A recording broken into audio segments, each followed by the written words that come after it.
Hello, good evening, and thanks for being with us. I'm Blake Berman. We are just minutes away from the moment 43 days in the making. We think at least. Tonight, the House is in session and about to pass a bill to reopen the government. The White House says a presidential signature will follow. President Trump looks forward to finally ending this devastating Democrat shutdown with his signature, and we hope that signing will take place later tonight. Still, the skies snarled, cancellations and delays by the thousands. What we are hearing tonight about when air travel could return to normal, plus the farm fury.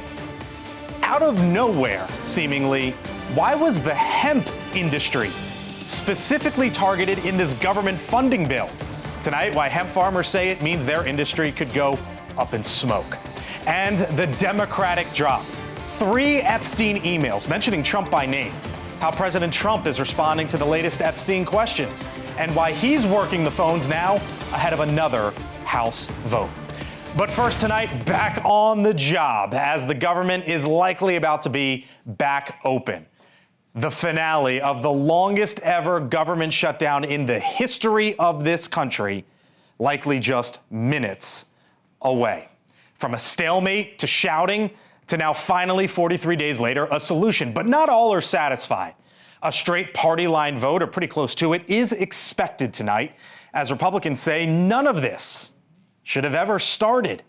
Democrats saying we still need to talk about health care subsidies, and you see that slate there on your screen. They are just starting to get some of the procedural proceedings underway. Our Joe Khalil starts us off tonight, live from a Capitol Hill that is buzzing for the first time in quite some time. And Joe, so we saw the numbers there up on the screen. They're doing the sausage making right now, but we expect the vote any moment later this evening, right?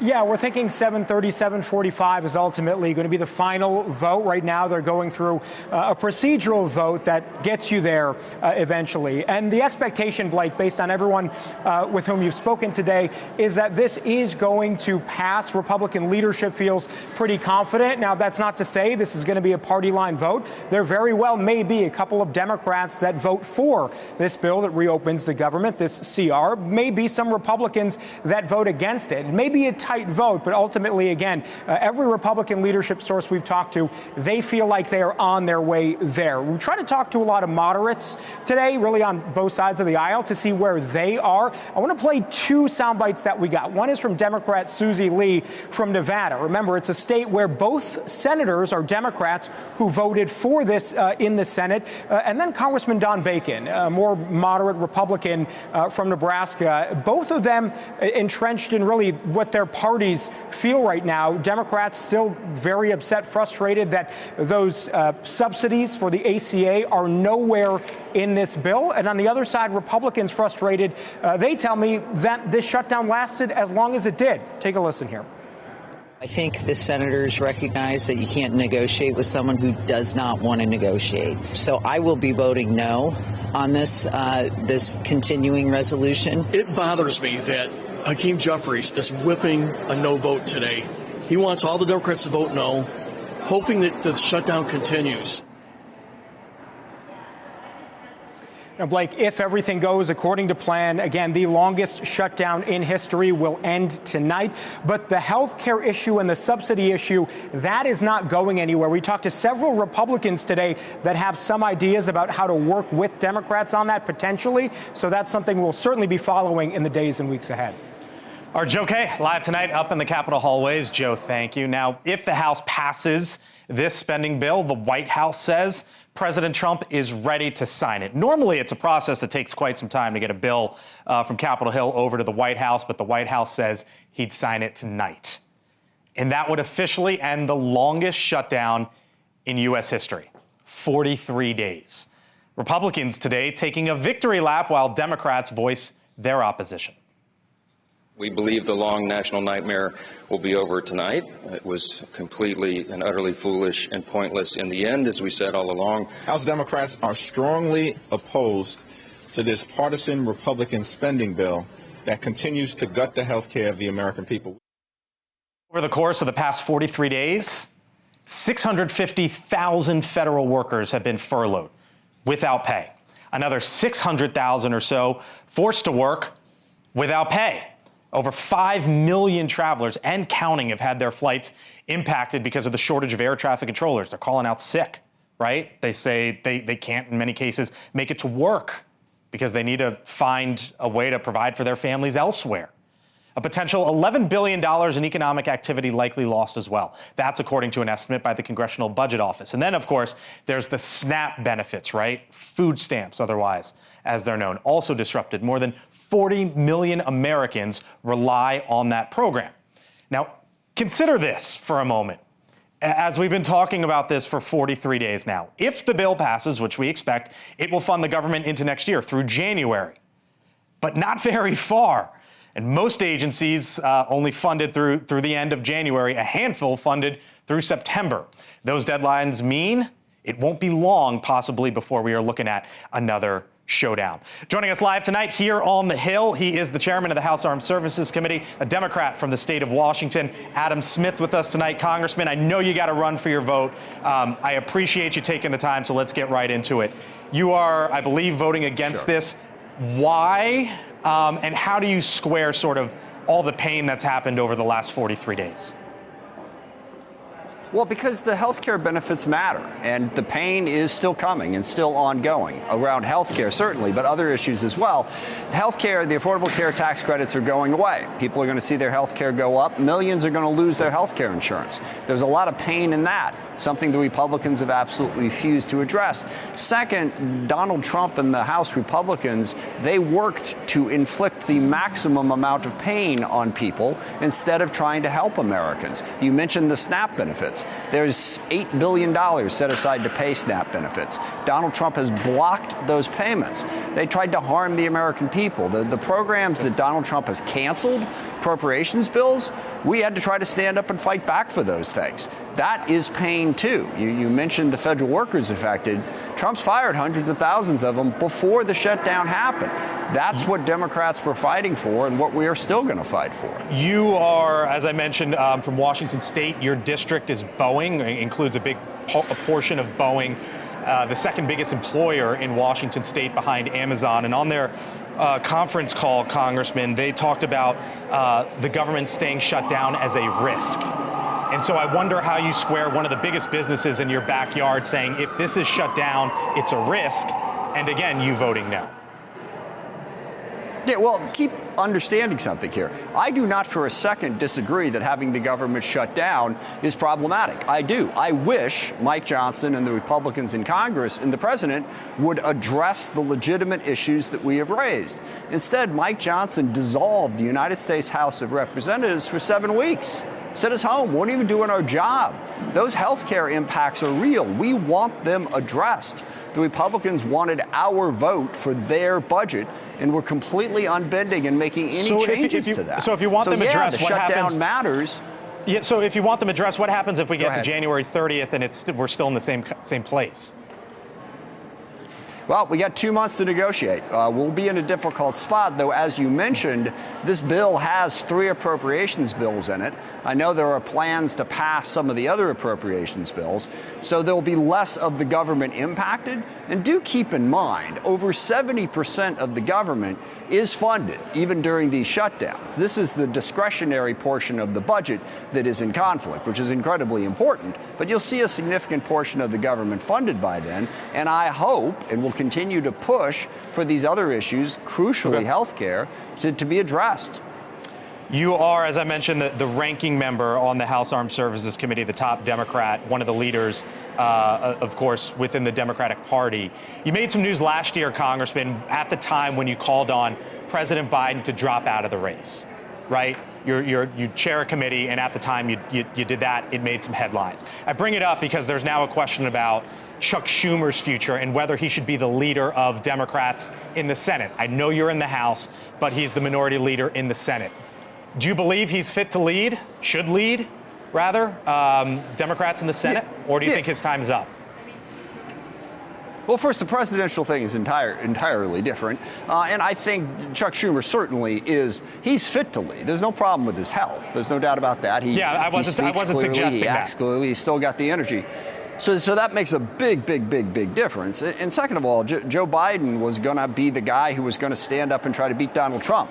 There's going to be a Democrat in charge of the Senate. So the urgency of dealing with Schumer is not the same as the urgency of dealing with the Joe Biden situation last year. That said, the Senate could probably pick a stronger leader, but that's their call, not mine. I've got to work with whoever they pick. And, I got no particular beef with Chuck Schumer. That's up to the Senate Democrats. Yeah, I think we need stronger leadership in general, but I'm not going to, opine on something that I don't have a vote on.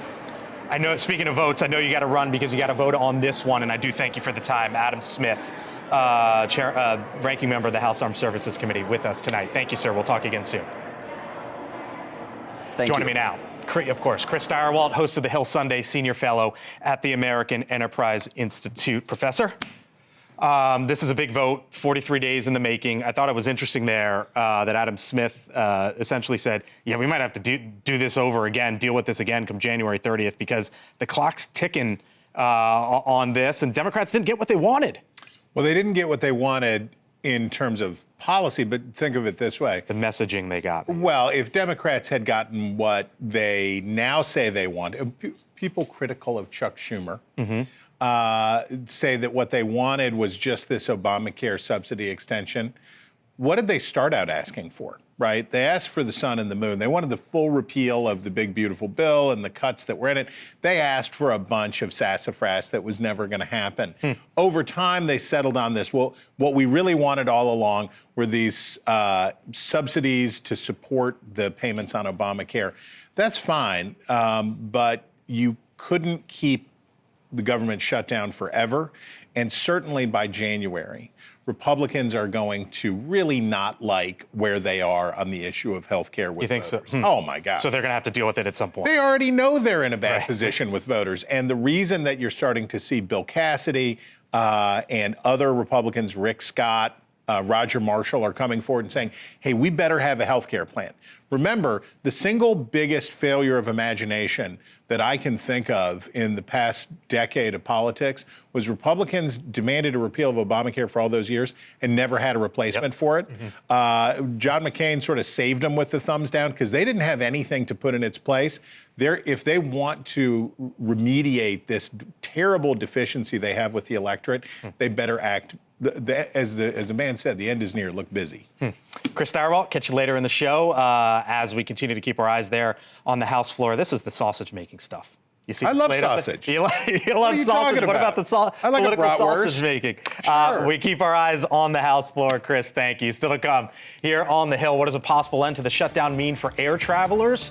What we are hearing tonight about when air travel could return to normal. Plus, from one shutdown to another, why all of a sudden is reopening the government mean a potential buzzkill for the hemp industry? Plus this. These emails prove absolutely nothing other than the fact that President Trump did nothing wrong.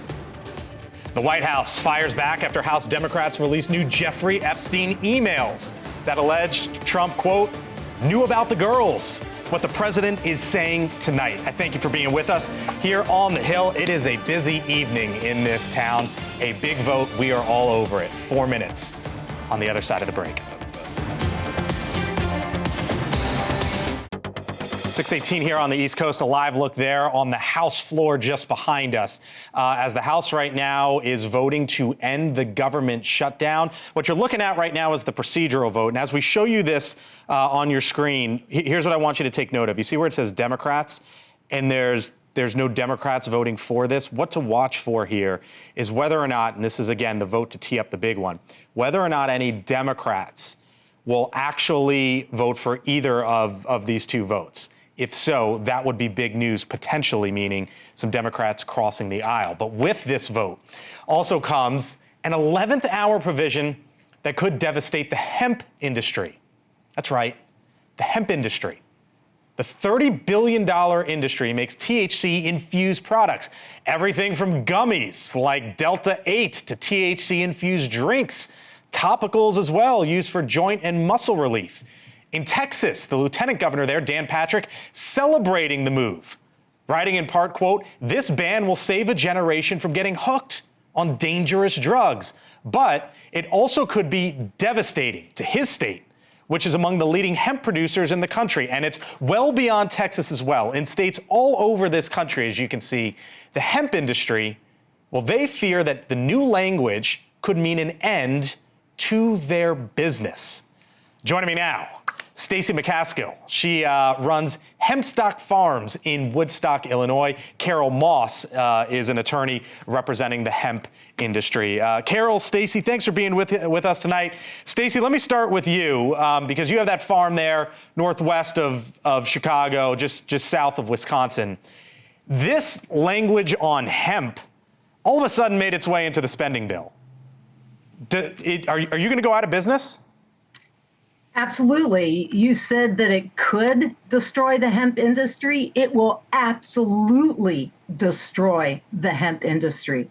And let me just give you one simple example. This is what a hemp plant looks like. This is the plant that we grow. From this plant, we extract this oil. This is a full spectrum oil. It just means, all it means is that we pull all the cannabinoids out of this plant and in order to get this product right here. So this product is what we put into our joint and muscle salve that you showed on the earlier screen there.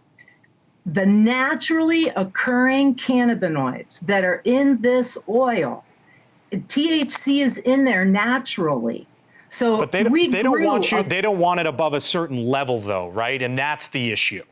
That's the issue. But they put a level per package. It's 0.4 milligrams per package. This jar right here is just a 4-ounce jar. And in this jar, we have nearly 3,000 milligrams of CBD and 150 milligrams of THC. This product isn't being marketed as a intoxicating product or a head high product. Even topically, that ratio, when you put it on your skin and it absorbs into your bloodstream, you're not getting high or intoxicated from this product. This product has no intent. It's not targeted towards children. You can see how our packaging is. I hear you, Stacey. I want to bring Carol in for a second here because I'm curious how you would respond to the lieutenant governor there in Texas, who says this is bad for kids. Well, that's just a continuation of reefer madness, of an old way of thinking about the cannabis as a plant. As the other speaker said, those are medicinal properties in those cannabinoids, and those products that she held up. If this bill isn't enacted and it goes into effect, those will be controlled substances under Schedule 1. So she will be committing a felony. We are recriminalizing the plant. And instead of doing a nuclear option like they've done, they should have looked to states like Minnesota. We have put limits on the potency. We have child protection. We have testing requirements. We have regulation, and we have taxation. We can show how it can be done so that people can still benefit from the medicinal portions of the plant. And instead, they've just recriminalized everything and did a nuclear option. So I played or I showed there what the lieutenant governor in Texas had to say. Here was Senator Rand Paul on the Senate floor. The bill as it now stands overrides the regulatory frameworks of several states, cancels the collective decisions of hemp consumers, and destroys the livelihoods of hemp farmers. And it couldn't come at a worse time for America's farmers. Times are tough for our farmers. Farm bankruptcies have doubled in the first half of this year compared to 2024, the first half of 2024, though they are lower than what they were at 2020. Just some of what the farmers are dealing with. I got to leave it there. Stacey McCaskill, Carol Moss, as we continue to follow the vote in that building behind me. Stacey, best of luck. Appreciate it. Thank you. Thank you so much. All right, still to come here on the Hill, including just how soon the airports could get back up to speed as the government shutdown likely comes to an end in moments. And President Trump apparently turning up the heat, pressuring Republicans to back off the push to release the Epstein files. We are asking one of those members. Has the White House called? When we return.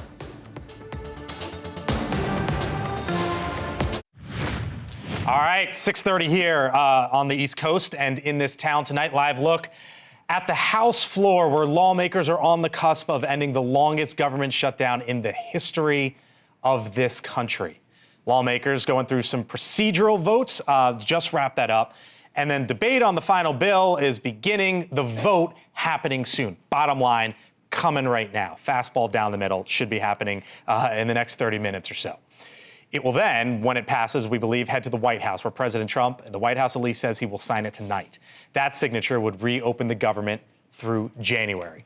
Despite the shutdown likely coming to a close, the trouble at our airports will not end as quickly. Delays and cancellations across the country persist, with airlines warning that it may take several days to get back to normal. Our Natasha Zuvis live at Chicago O'Hare tonight, where I'm guessing there's some hope there, but as we've been saying, Natasha, this isn't a switch that they can just flip and everything's, good again. Yeah, hope for the future, but maybe not just tonight, Blake. Things are not expected to rebound right away, even if the government does reopen tonight. And right where we are in Chicago's O'Hare Airport right now, this is the most delayed, most canceled airport in the country. We have that distinction here, dealing with about 90 cancellations and 180 delays as we speak. So that is going on, and there's no timeline for an end to these flight cuts right now. We're standing at around 6%, and still Sean Duffy says the plan is to ramp that up to 10% by Friday. We'll see. We'll keep monitoring that. But the travelers we've been speaking with and travelers across the country definitely feeling the pain, Blake. I'm trying to keep my hopes up, really. So, yeah, I'm tired. I will never travel again. If I travel again, I will drive. Because I don't trust any airports. I don't trust any of this stuff anymore. I have totally lost faith in whatever it is, the system.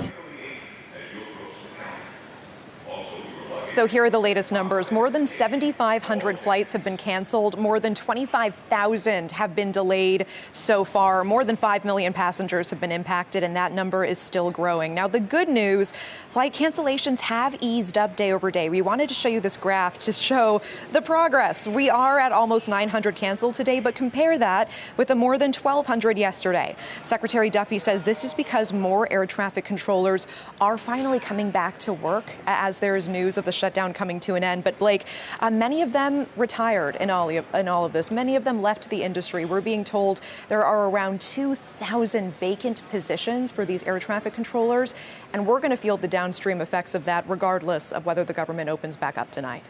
Natasha, I see the TSA behind you. It's been almost sort of two different stories, right? The lines are fine, but it's the air travel that's the issue. A lot of people aren't even showing up to the airport because they know that their flights are delayed by hours potentially here.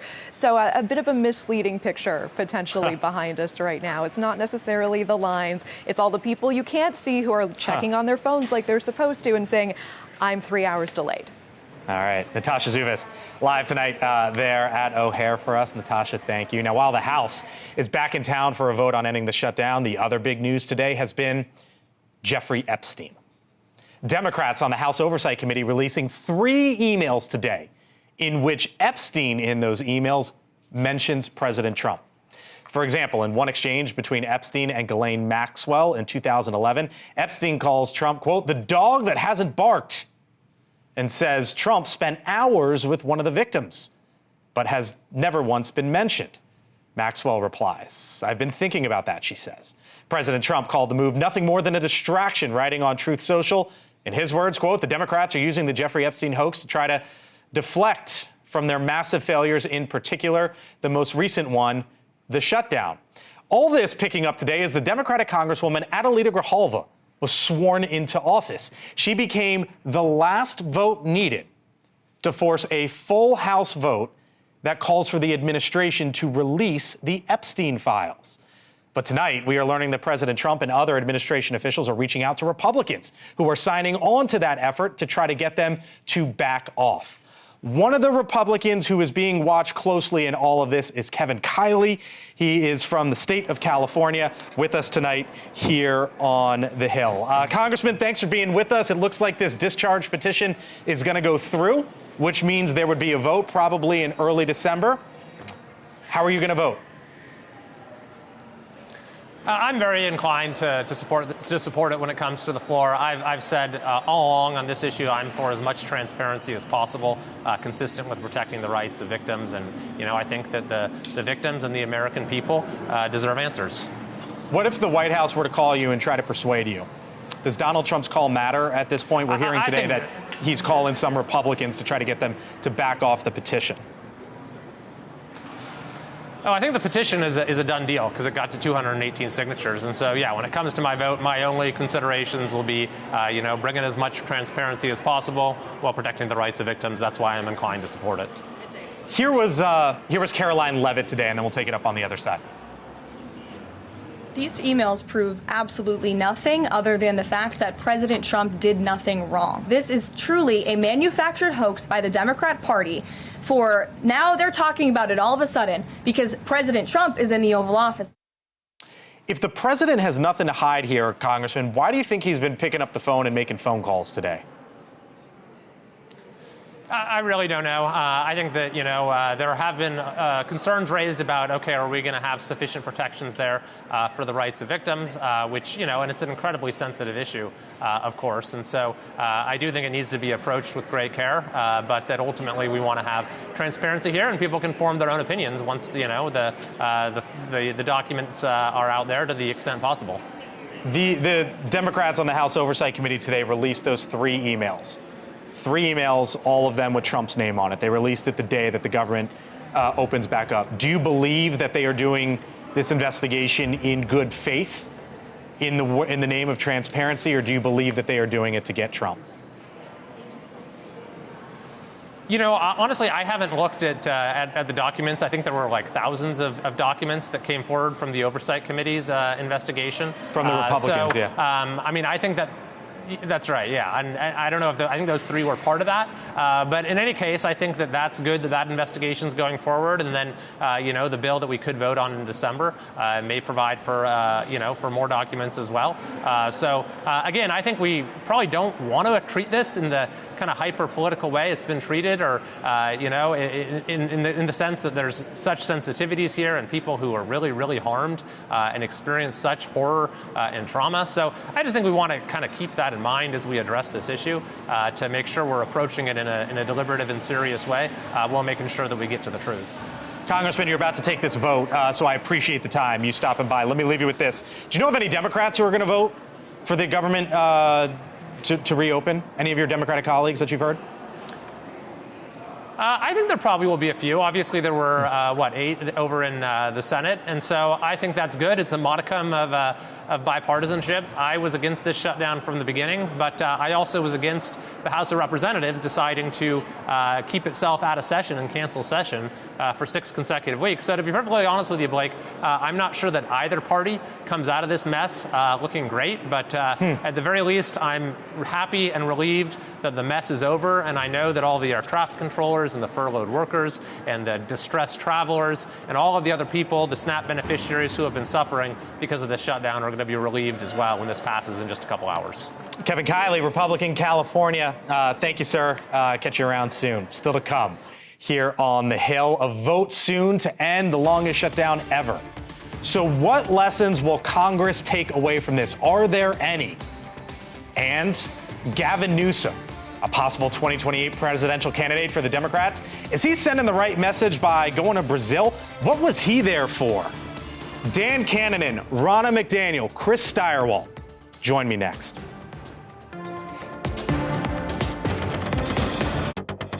All right, welcome back to the Hill. We continue to keep our eyes on the House floor any moment now. Who is that? Steve Scalise, right? The number 2 Republican there in the House, and lets you know that we're getting closer to the vote to reopen the government. You might remember the phrase when you were a kid. If you're a parent, you might use it. Okay, what did we learn? So it looks like we're finally headed toward an end to the longest shutdown ever in this country? Are there lessons to take away from it? Chris Stirewalt, host of The Hill, senior fellow at the American Enterprise Institute, back with me. So too is Ronna McDaniel, former chair of the Republican National Committee, and Dan Cannonen, former Battleground States Director for the Biden and Harris campaigns. How about those titles, huh? I know. We're just down here. I'm just down here, a simple country pundit. There you go. Here are these fancy days. We aspire to it. All right. So I asked both of you, what did you learn from the shutdown? Ronna, you said the Democrats caused it and had to cave. Republicans stood together, won the narrative, and Democrats will use Obamacare costs in the midterms. What do you mean by that? Well, I think this was intentional all along. They knew that the Obamacare portal was about to open. They knew healthcare costs were going to go up. They own this, right? They created Obamacare. They put in the subsidies, and they put the sunsets in for the subsidies. And they know these costs are going up, so this was their way to change it and say, we're shutting down the government so we can lay this all at the feet of Republicans. And I think this is a strategic move for them heading into the midterm. All right, Ronna's view. Dan, you said 3 lessons. Americans fed up on costs and blame Republicans. You say they own the health care issue, and dissatisfaction with Washington will hit high before the midterms.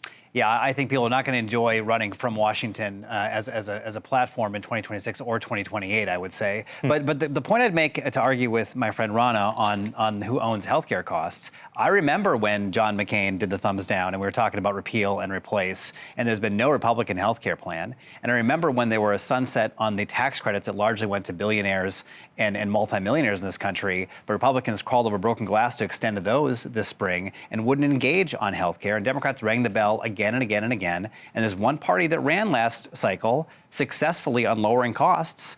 But now Navigator today came out with some polling that showed on healthcare costs, Republicans own it by 27%, on costs generally by 26%. They do own the politics here, and that's what's going to be driving the midterms. Well, he just proved my point. I mean, Democrats put in Obamacare. Biden's been in office for 4 years. Let's not forget that. He did put in the subsidies, and they put in the sunset for the subsidies. So this wasn't any Republican policy that's put this in place. But now, I'm guessing he would say, you guys are in charge. You're going to have that's to fix what it they're one way. Going to say. Right.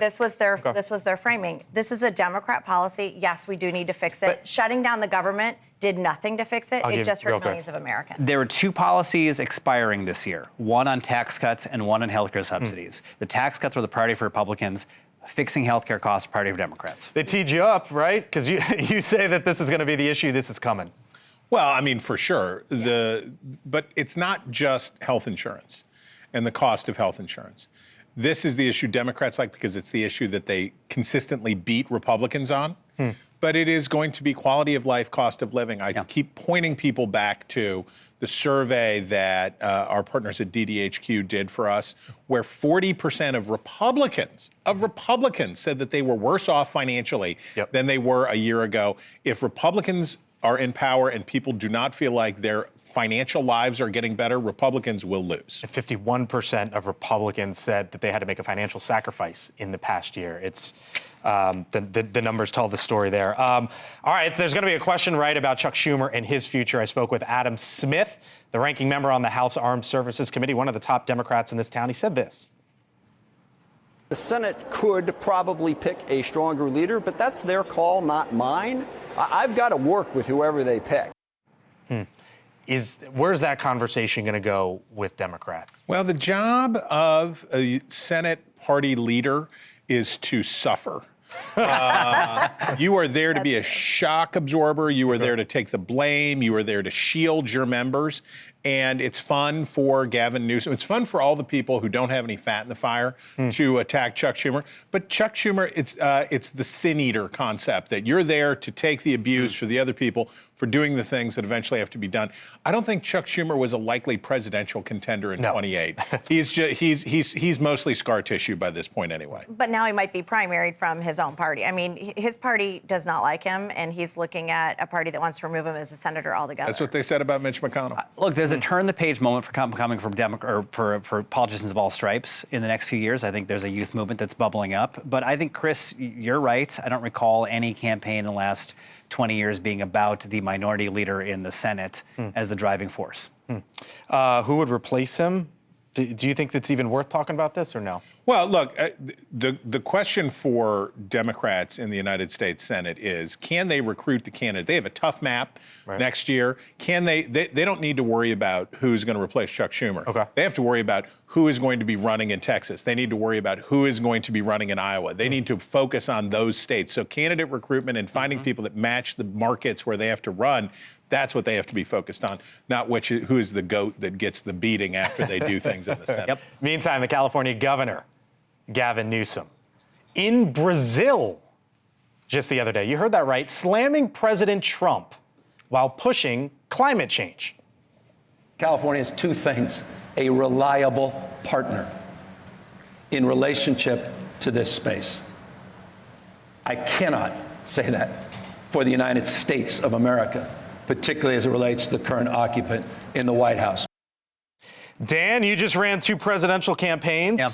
Do you think the country wants a liberal from California talking about climate change in 2028? I mean, he was out there in Brazil basically what a leading trying to question. be the leader of the Democratic Party, going right to climate change. And I just wonder if that's where he's going to go. No, I think politically speaking, that will not be the leading edge of the platform. It's going to be about cost and affordability.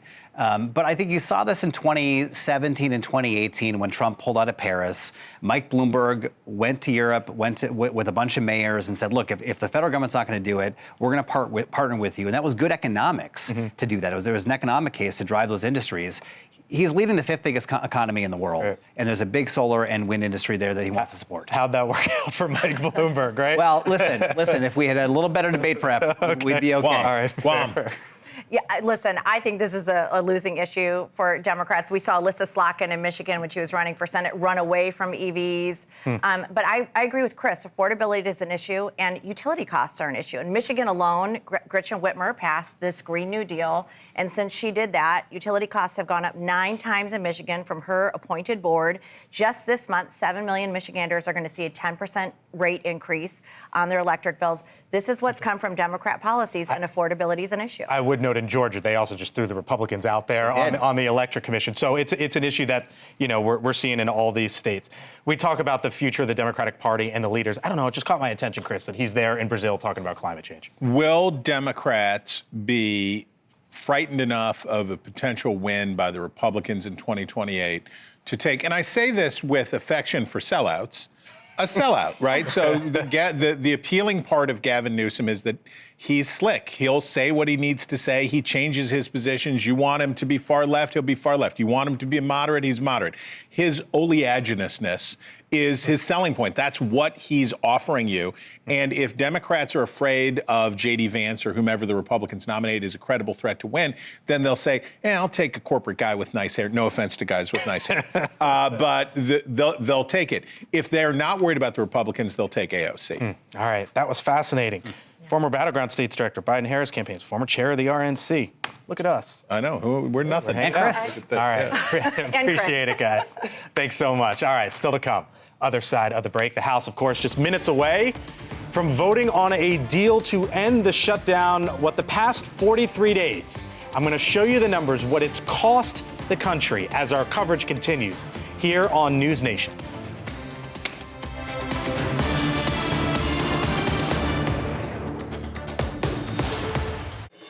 All right, if you're just getting home, trying to catch up on today's top stories, here's some of what's trending on onthehill.com. Venezuelan military launching massive mobilization amid tensions with the U.S. Nearly 200,000 Venezuelan soldiers have been placed on operational readiness, according to the South American country's defense minister. It's, of course, in response to the USS Gerald R. Ford officially entering waters near Latin America, the biggest aircraft carrier in the world. Also trending this evening, the president expected to host Wall Street CEOs in a bit. Jamie Dimon, David Solomon, JP Morgan Chase, Goldman Sachs, just some of those who are expected to dine with the president tonight. Of course, you might remember it was back in September that the president met with tech leaders, including Mark Zuckerberg and Bill Gates. The bigwigs continue to roll into the White House. And finally, the U.S. Mint in Philadelphia is set to press the final penny. Today's final print will end production of the 1-cent coin, a move that the Treasury Department says will save about $56 million. Businesses will eventually, that means, have to round up to the nearest 5-cent mark, so start counting your nickels. To check out those stories and more, all you have to do is head on over to thehill.com. All right, time for my take now. We are, of course, just minutes away from what could likely end the longest government shutdown in this country's history, coming to an end at 43 days, which has made up close to 14% of the calendar year so far. How about that? And here's just some of the consequences. 650,000 federal workers furloughed. Another 600,000 forced to work without pay. That's about $16 billion in wages missed. When you go to flights, capacity reduced by 6%. Tens of thousands of flights delayed. About 9,000 of them were canceled. Travel spending reduced by $63 million a day. And then you get to SNAP. The $8 billion worth of monthly food stamps to 42 million recipients impacted as well. But here is one more dollar amount that I want to share with you tonight. It is $174,000. That is the salary of most members of Congress, and they didn't miss a dime during the last 43 days. That is with the exception of about a dozen who either refused it or donated their pay. So here's a question tonight as we are moments away from this vote. What would happen if they were just like their constituents? If you don't work, you don't get paid. That's what it's like in the real world. If their $174,000 was in jeopardy, do you think we would be at this moment right now? I'm Blake Berman. Elizabeth starts right now.